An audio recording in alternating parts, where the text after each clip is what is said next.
Hi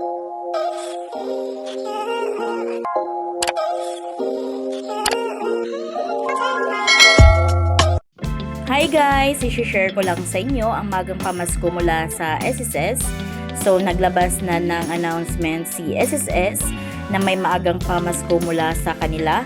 Ito ay sabay nyo na matanggap ang inyong 13-month at December pensions. At ito ay mas pinaaga pa. So, kung kayo ay nagpe-pension mula December 1 up to December 14, so, makukuha or matatanggap nyo yung inyong pension for the first day of the month. So, December 1 bukas, ibig sabihin, matatanggap nyo na yung inyong SSS pension at 13-month bukas, December 1. Basta kayo ay nagpipensyon na mula December 1 hanggang December 14. So, again, bukas nyo na matatanggap yung inyong 13-month at December pension. Pero kung kayo naman ay tumatanggap ng pension ng 16th ng buwan pataas, so kayo ay makakatanggap ng pension on December 4. Then, para naman sa mga pensioners na nag-avail na ng advance 18 months, so makukuha nyo pa rin yung inyong 13 month ngayong December 4, 2025 naman.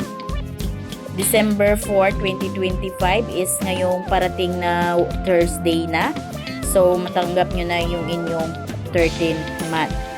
Para naman sa naipong pension dahil sa non-compliance sa AKOP, so matanggap nyo yung SSS 13 month at saka yung naipong mga hindi nyo natanggap na pension dahil sa hindi kayo nakapag-AKOP. So, makukuha naman or schedule nyo naman na makuha ang 13 month at naipong pension is on December 16, 2025. As per SSS, hihiningi ng SSS sa mga non-PESONet na bank na i-deposito ang pension bago ang December 4, 2025 at makipag-ugnayan ang SSS sa Philippine Postal Corporation upang pabilisin ang paghatid ng mga tseke sa tirahan ng pensyonado ayon sa mga tala ng SSS. So, para naman yun sa mga tseke. Then, kung sakali naman, if the credit date falls on weekend or holiday, the pension will be credited on the working day immediately before the scheduled date. So, thankful naman tayo this December. So, hindi sa mismong mga holiday or weekend, yung date ng schedule ng ating 13-month at pension. So, regular days naman siya. So, ayun lang guys. Yun lang yung magandang balita ngayon sa SSS or bagong update.